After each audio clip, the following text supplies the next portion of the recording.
Friends, welcome to my ध्वजा। मैं breast feeding mother हूँ, तो क्या मुझे पीरियड्स आएंगे? अगर मुझे पीरियड्स इमीडिएटली आ जाता है तो क्या मेरा ब्रेस्ट मिल्क सप्लाई कम हो जाएगा? मुझे पीरियड्स में ब्लीडिंग कितना होगा? मेरे को तो 1 साल हो गया, अभी तक पीरियड्स नहीं आए, तो क्या ये नॉर्मल है? ये सब सवालों के जवाब इस पर्टिकुलर वीडियो में जानेंगे। पहली बात, आप लोगों ने कभी सोचा है कि पीरियड्स हम लोगों को कभी से आना शुरू होता है? आपके प्यूबर्टी के आसपास। बट यूट्रस का आपकी बॉडी में रोल इतना ही है कि वो कभी तो भी बच्चा कैरी करके उसको पैदा कर सके। सो किसी भी लड़की के बॉडी में यूट्रस का यही रोल होता है। अभी यूट्रस रिलेटेड कुछ हार्मोन्स होते हैं जो अराउंड प्यूबर्टी आपके बॉडी में अपना काम करना शुरू कर देते हैं। सो हर मंथली साइकिल में रूटीन हार्मोन्स, एक अंडा रिलीज होता है, फिर अंडा स्पर्म की राह देखता है, फिर कंसीव नहीं हुआ तो वो अंडा यूट्रस में आता है और फिर पीरियड्स आता है। उल्टा, अंडा रिलीज हुआ, कंसीव हो गया, फिर बच्चा यूट्रस में रहेगा, फिर 9 महीने पीरियड्स नहीं आए। सो जब भी आप लोग प्रेग्नेंट हो तभी आपकी बॉडी पूरी बॉडी को बताती है कोई भी पीरियड्स वाले हार्मोन को मत भेजना, अभी ये प्रेग्नेंट है। सो बच्चे को प्रोटेक्ट करना बहुत ज़्यादा ज़रूरी है और आपकी बॉडी में प्रेगनेंसी हार्मोन बढ़ जाता है। प्रेगनेंसी हार्मोन बढ़ने की वजह से होता क्या है? यस, बच्चे का नरिशमेंट, आपका हेयर फॉल कम होगा, आपकी स्किन बहुत ग्लोई रहेगी, आपके बॉडी में फैट डिपोजिशन अच्छे से रहेगा, एब्जॉर्प्शन बहुत अच्छे से रहेगा, आपके बॉडी का BMR बहुत अच्छे से रहेगा। अब इसके अगेंस्ट जाता है कि जहाँ पे आपने बच्चा पैदा कर दिया और अभी आप ब्रेस्ट फीडिंग कर रहे हो, तो ब्रेस्ट फीडिंग करते वक्त आपकी बॉडी एक्सेस दूध प्रोड्यूस कर रहा है। सो दूध के लिए जो न्यूट्रिशन लगता है वो बॉडी तैयार करता है। दूध बनाने के लिए आपको एक्स्ट्रा BMR लगता है। दूध बनाने का इटसेल्फ जो प्रोसेस है उसमें ऑक्सीटोसिन, प्रोजेस्टेरोन ऐसे हार्मोन्स इन्वॉल्व है। सो डिलीवरी के बाद आपके हार्मोन्स ड्रॉप हो जाते हैं। सडन ड्रॉप की वजह से पोस्टपार्टम डिप्रेशन, इनिशियल ब्लीडिंग जिसको लौकिया हम लोग बोलते हैं, वो आप लोगों का चालू है। सो यूजुअली 5 दिन हेवी ब्लीडिंग, फिर 5 से 10 दिन लाइट ब्लीडिंग, फिर थोड़ा सा पिंकिश डिस्चार्ज और फिर white discharge. This is called as after delivery lochia, मतलब डिलीवरी के बाद होने वाला ब्लीडिंग। ये पीरियड्स है क्या? The answer is no. एक बार आपके 40 डेज हो गए और अगर आपको वापस ब्लीडिंग चालू हो गया, प्रॉपर ब्लीडिंग, इसका मतलब आपके पीरियड्स स्टार्ट हो गए। अगर आप ब्रेस्ट फीडिंग मदर भी हो तो भी आपके पीरियड्स स्टार्ट हो गए। क्या मेरे रेगुलर पीरियड शुरू हो गए? The answer is no. कई बार जब भी आप ब्रेस्ट फीडिंग मदर हो या आफ्टर डिलीवरी जब भी आपको पीरियड्स आ रहे हैं वो रेगुलर साइकिल नहीं होता। मतलब कभी कभी आपको बहुत हेवी ब्लीडिंग होगा, कभी कभी आपको 1 महीना पीरियड्स आएंगे, दूसरा महीना आएगा ही नहीं, फिर तीसरे महीने आएगा। कभी कभी आपको अभी पीरियड्स आएंगे, फिर 3-4 महीना आएंगे ही नहीं, फिर आएंगे। सो इरेगुलर पीरियड्स क्यों है? बिकॉज ब्रेस्ट मिल्क सप्लाई को मैनेज करने के लिए जो हार्मोन लगता है वो आपके पीरियड की साइकिल के साथ इंटरफियर करता है और इसीलिए आपका इरेगुलर पीरियड्स होना being a breast feeding mother ये एकदम नॉर्मल है। दूसरा बहुत इंपॉर्टेंट चीज़, क्या मुझे पीरियड्स आने की वजह से मेरा ब्रेस्ट मिल्क सप्लाई कॉम्प्रोमाइज़ होता है? बहुत ऑनेस्ट चीज़ बोल रही हूँ, जब भी आपको एक्चुअल ब्लीडिंग हो रहा है तभी आपका ब्रेस्ट मिल्क सप्लाई 5 to 10% से कॉम्प्रोमाइज़ हो सकता है। इसका मतलब क्या है? जो बच्चा 5 से 10 मिनट ब्रेस्ट फीडिंग कर रहा था वो शायद 15 मिनट करेगा, बट उसका पेट भर जाएगा। इसका मतलब ये नहीं कि आपको पीरियड्स आ रहे हैं इसीलिए बच्चे को फॉर्मूला मिल्क स्ट्रेट अवे देने की ज़रूरत है। That's a complete myth. So yes, थोड़ा सा fluctuation during periods is possible. तीसरा बहुत इंपॉर्टेंट चीज़, क्या मुझे डिलीवरी के बाद जब भी पीरियड्स आएंगे तभी हेवी ब्लीडिंग या क्लॉटिंग होने की पॉसिबिलिटी है? The answer is yes. तो हम लोगों ने ये देखा हुआ है कि कई बार पीरियड्स जब भी आता है ब्रेस्ट फीडिंग मदर के केस में या आफ्टर डिलीवरी जब भी फर्स्ट 2 to 5 पीरियड्स आपके कंपैरेटिवली थोड़े हेवी पीरियड्स हो सकता है, कंपैरेटिवली थोड़ा सा क्लॉटिंग हो सकता है। बट अगर आपको 5 दिन से ज़्यादा हेवी फ्लो चालू है जिसकी वजह से आपको वीकनेस हो रहा है, शिवरिंग हो रहा है, आप लोग को बुखार आ रहा है, तो फिर it's not a normal periods. आपको एक बार डॉक्टर को जाके बताने की ज़रूरत है। माइट भी उनको आपके साथ कुछ हार्मोनल मेडिकेशन या किसी चीज़ के साथ काम करना पड़ेगा। चौथा चीज़, क्या मुझे पीरियड्स आना नहीं आना मेरे प्रेगनेंसी के मेडिसिन के ऊपर डिपेंड करता है? यस। अगर आपने कंसेप्शन रहने के लिए कोई हार्मोनल ट्रीटमेंट लिया, IVF, IUI, कोई इंजेक्शंस लिए हुए हैं, या ड्यूरिंग प्रेगनेंसी आप लोगों ने कोई हार्मोन्स लिए हुए हैं, सो अगर आपने कोई भी हार्मोनल ट्रीटमेंट लिया हुआ है तो आपका after delivery periods fluctuation, periods bleeding में फ्लक्चुएशन, ये बहुत ज़्यादा कॉमनली होना पॉसिबल है और ये आप लोग को ऑब्जर्व होगा कि ये हो रहा है।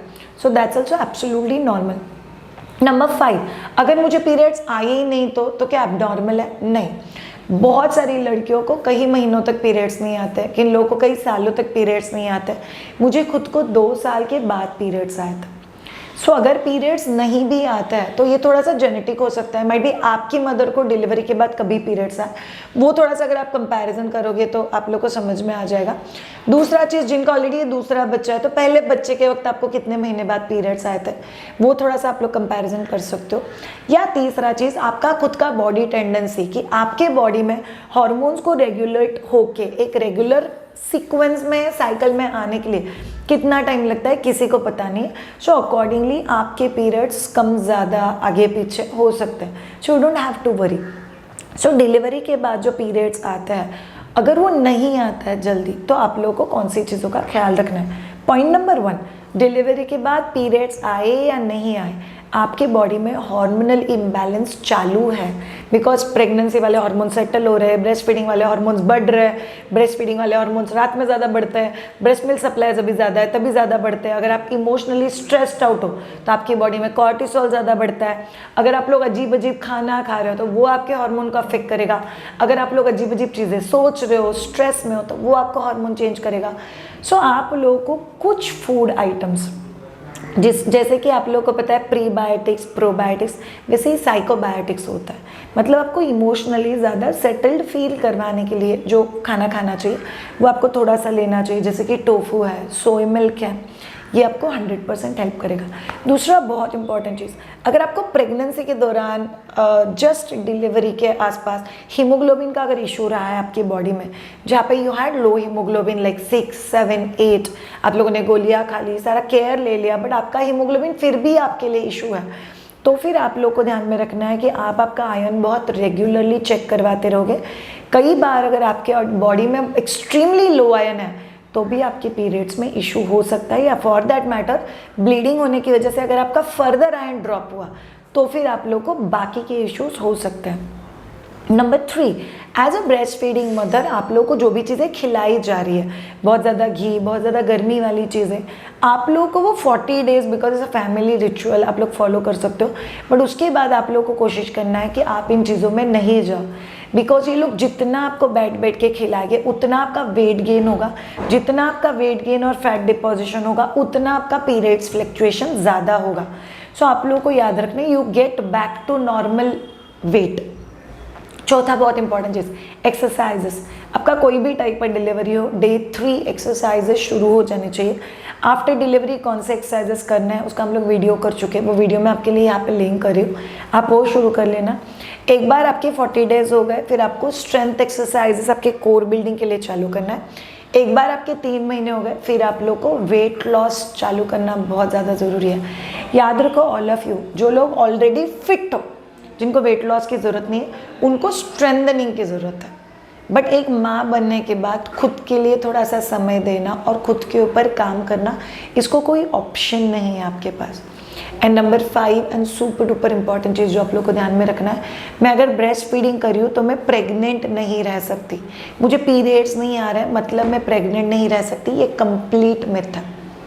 तो आप लोगों को ध्यान में रखना है कि डिलीवरी के बाद अगर आप लोग फिजिकल रिलेशनशिप रख रहे हो तो आप ये विथ कॉन्ट्रासेप्शन करो। कंडोम सबसे बेस्ट रहेंगे आप लोगों के लिए यहाँ पे। बट आप लोग अगर प्रॉपर कॉन्ट्रासेप्शन यूज़ करते हो तो आप लोगों को कंसीविंग का रिस्क नहीं रहता। प्लीज़ ऑल ऑफ यू, जब तक आपके पीरियड्स 3-4 महीने रेगुलरली ना आ जाए तब तक शायद में डेट देख के फिजिकल रिलेशनशिप करते हैं हम लोग, अंदर शूट नहीं करते हैं, ऐसा कोई भी तरीका यूज़ मत करना। ऑन द अदर हैंड एक सेकेंड चीज़ है जो आप लोग को याद रखना बहुत ज़्यादा ज़रूरी है। आप में से कोई भी आपने कोई पिल्स ले लिए, कॉन्ट्रासेप्टिव पिल्स ले लिए, कॉन्ट्रासेप्टिव इंजेक्शंस ले लिए, प्लीज़ कोई भी चीज़ बॉडी के अंदर मत डालना, बिकॉज अगर कॉन्ट्रासेप्शन आप पिल्स के थ्रू करोगे तो it's again a hormonal treatment. So एक फीमेल की बॉडी में आप जितने आर्टिफिशियल हार्मोन्स डालोगे उतना आप लोगों को तकलीफ होगा। सो आप लोगों को ध्यान रखना ज़रूरी है कि मुझे उस तकलीफ से अगर नहीं गुजरना तो मुझे कौन सी चीज़ों का ख्याल रखना है। So thank you so much all of you ये पर्टिकुलर वीडियो देखने के लिए। ये सब चीज़ें अगर आप लोग ध्यान में रखोगे तो आपको periods and periods related diet, nutrition, breast feeding, conception, ये सभी सवालों के जवाब के ऊपर क्लैरिटी रहेगा। Thank you so much all of you, keep watching Mayadhwaja. अगर ऐसा कोई टॉपिक है जिसके लिए आपको लगता है कि मायाध्वजा ने वीडियो करने चाहिए, please put us in comment box. अगर आप बच्चा प्लान कर रहे हो, प्रेग्नेंट हो, labour, breast feeding, baby care, बच्चे को एंगेज कैसे रखना है, बच्चे का solid food introduction, toddler nutrition, sleep training, stop breast feeding, ये सभी रिलेटेड वीडियो एंड कोर्सेज आपको मायाध्वजा चैनल के ऊपर मिल जाएंगे, या डू विजिट www.mayadhwaja.com। और बहुत सारे courses, baby food and lot of baby cosmetics and mother cosmetics we have. So do explore. Have a great time. Bye bye.